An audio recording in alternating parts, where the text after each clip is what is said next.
Good morning. Today we begin with the first of Harin's poetry, read by our dear friend Sujay. There are many books and many more to find of Harindranath's poems. And this one, I believe, the first 15 or so poems that Sujay will read are from a book, The Feast of Youth. Sujay. Through contraries.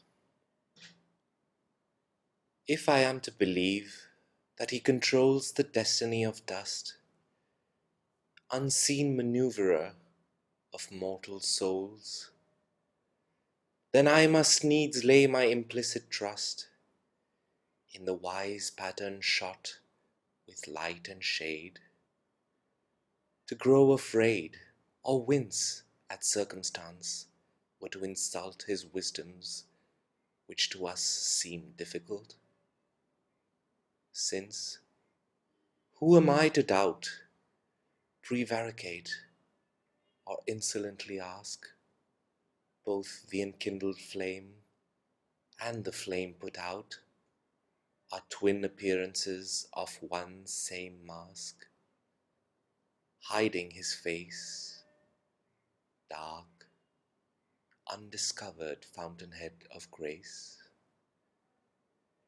The universe is his unique attire, donned in a feast of forms. Lo, he has wed a mother's laughter to the funeral pyre, on which her babe lies dead. Across eternity he walks alone, robed in a state of master-ease, behind variety, rich, monotone, between brief, ever-changing contraries. No shape but casts a shadow, and no breath but serves a milestone mark, measuring the inescapable road of death betwixt the light and the dark. Thus, with my head low bowed, unquestioning, uncomplaining man, I let myself be moved like to a cloud, blindly across the heaven of his wide plan. Raw material. Had it not been for human grief, Godwoods could not have known a leaf. Had it not been for human sorrow, today could not have met tomorrow. Man is an earthen pitcher wrought to shape upon his wheel of thought the weakness in the clay that lingers, strengthens the conscious potter's fingers. White fire. Who said my love was cold, apart? Who dares to challenge the divine? Say, can the love within your heart bear the white flame that burns in mine? It is not distant and aloof, as stars at midnight you behold through the blue slits along your roof, far and immeasurably cold. I am the richest fire of love that lit your body long ago, like a warm cascade from above. I pour into your world below. I rush across the mountain rim in liquid rapture and possess the bride of life in every limb, and hold her in a swift caress. 10 million bodies' lust would turn to ashes in my fire. What can your drowsy world of dust know of my masterful desire? I kiss each tiny speck and grain until they glow in rapture world. I am the fire that comes again and yet again to wed the world. Immortal destroyer, all things the master can destroy and make the centuries disperse, full of the selfsame generous joy that went to build the universe. Holding the heaven in his hand with graceful and untrembling ease, he can withdraw its wonder and crumple its blue serenities. Say, is there aught he cannot do? Behold, with just one fleeting glance, he can exile each drop of dew and stop the midnight's purple dance. The Lord of life is Lord of death, controller of all form and name. Lo, he can with a single breath extinguish time's poor candle flame.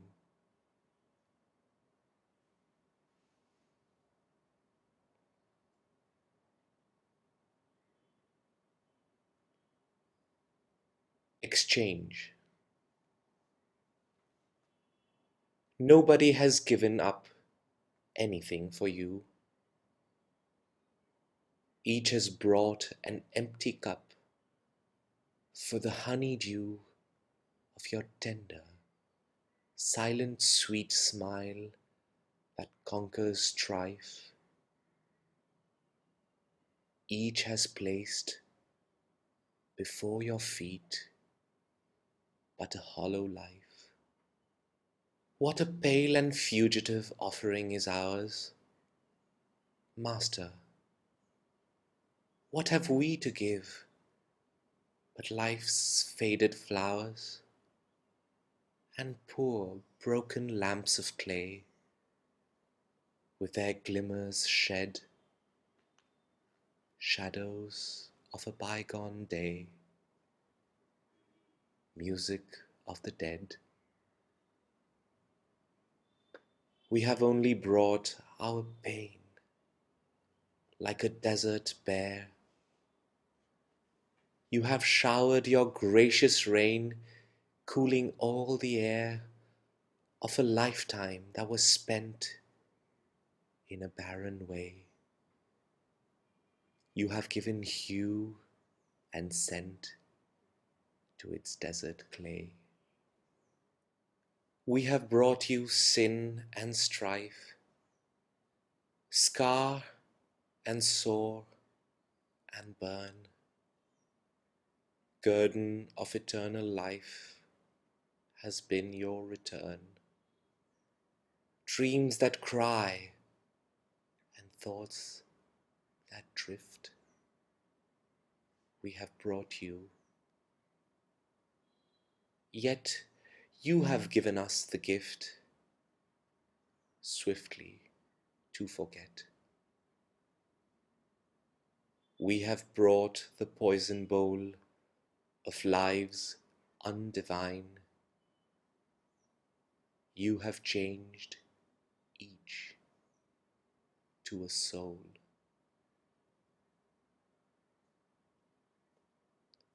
Flooded with your wine, yea, for every hurt and bruise, every broken power, love of human loves, you choose to return a flower. And behold, for every dark doubt that lurks in us, you return a magic spark that soon works in us.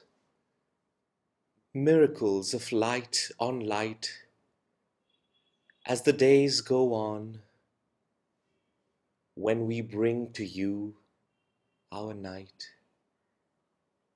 you return us dawn. Who are we to ever deem we have given aught? You who dwell beyond our dream, far beyond our thought, high, beyond all human speech and our huge conceit, can we ever hope to reach to your lotus feet?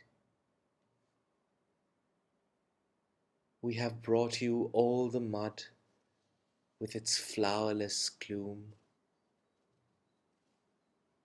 You have slowly made it bud and break and bloom. We have brought you hearts of grief, shame and misery. You have opened them to a leaf on your magic tree. Nobody has given up anything for you. Each has brought a hollow cup, stained and broken too. You accept it with a smile, make it whole again, and within a little while, flood it with your rain. Surrender. You have shot me, and I go straight across the worlds and bear the fire message of your bow, quivering through the cloudy air. For your bow is deftly wrought to a curve surpassing thought, and the dart it speeds along is a happy dart of song. You have struck me on your drum to a brave, determined note which vibrates, I come, I come, o'er the centuries afloat, and the resonance of it correspondingly is lit in the firmament to round twinkling images of sound. You have held me like a cloud in your sky of conscious sleep, and have felt extremely proud to behold me in the deep concave of the precious light, flooded into seerhood sight, tranquil, voiceless, poised and keen, like a mood of seen, unseen. You have sent me like a beam through the blackness of the night, from the lighthouse of your dream, over seas that asked for light. Yet in severance have I still been connected with your will, always borne the deathless stamp of true oneness with your lamp.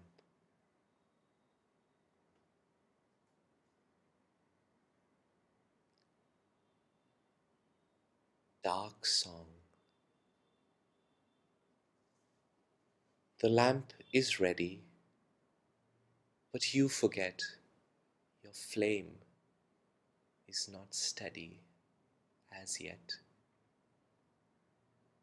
The shore is ready, but you are caught in the wild eddy of thought.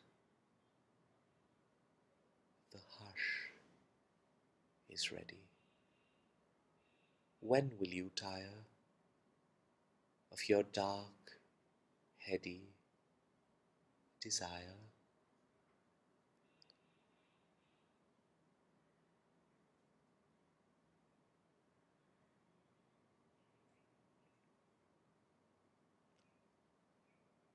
Quest. Tireless, I climb the thorny steep, a world of roses staking. My waking has become a sleep, my sleep become a waking. Towards the near yet distant goal, my feet go ever treading. I seek the silence of the soul, which is a master wedding. Each pointed thorn upon the way that bruises is but dating my progress in the faraway beauty where you are waiting.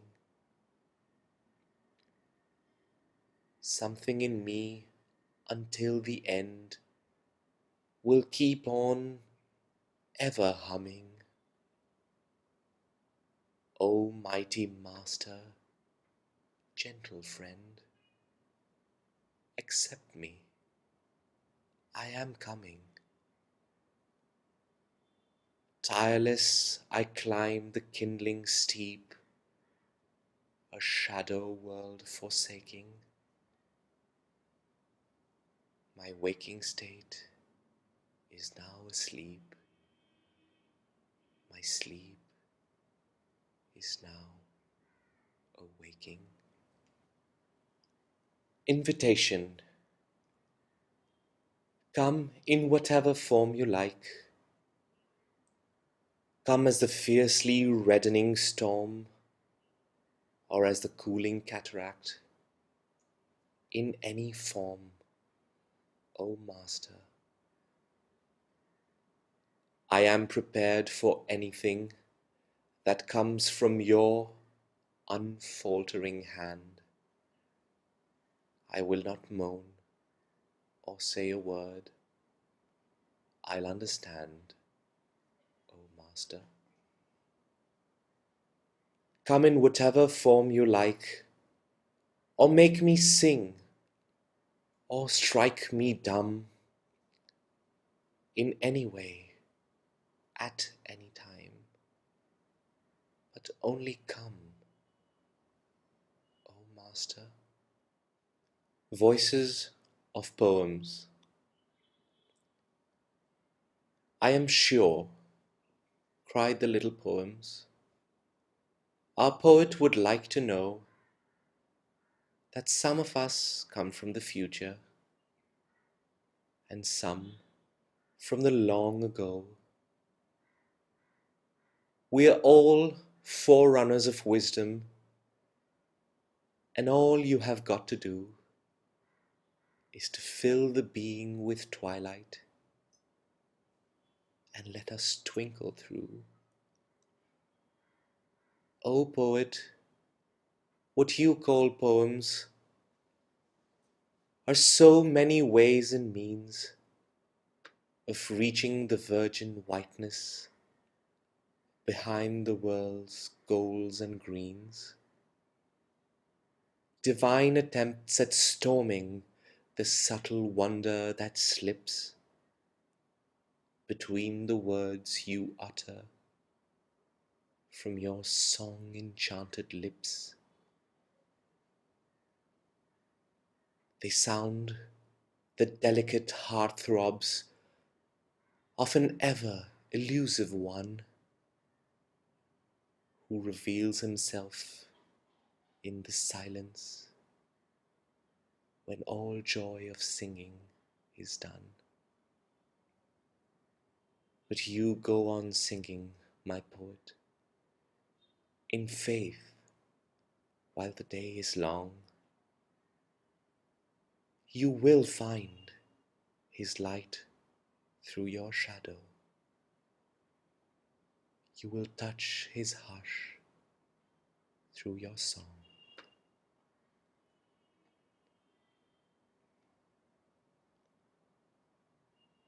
Resting place. They are all tired of wandering, lone, languid winds of noon,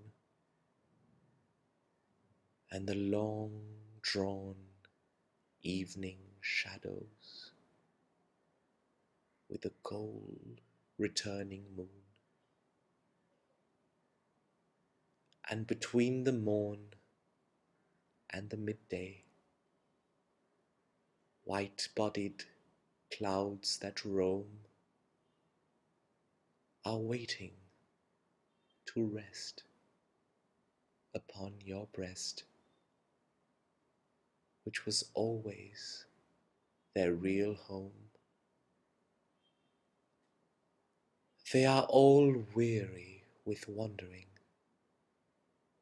long nights filled full of our tears, which seek and seek but never find the meaning of months and years. And the star on star that twinkle and whirled through the deepening gloam are waiting to rest, O love, on your breast, which is surely their long-lost home. Time, that old grey shepherd, with gold-black sandals on, is weary of driving his sheep of ours across the wide meadows of dawn. And our thoughts and dreams are tired under the sky's blue dome, and yearn to rest on your quiet breast, which was always their only home.